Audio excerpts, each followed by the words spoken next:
السلام عليكم ورحمة الله وبركاته. وإذن السلامي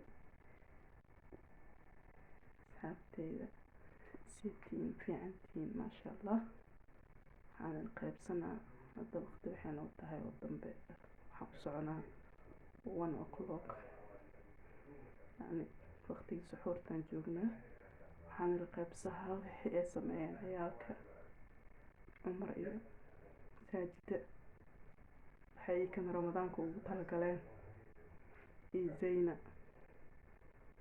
kana waxaan stickerayaashan inoo sameeyeen iyagana si ugu farxaan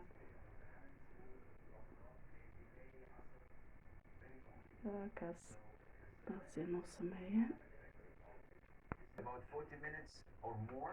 كان عندنا خانة كدجان دي كان سمستين دي كان هو طلع كلام يا رمضان كمان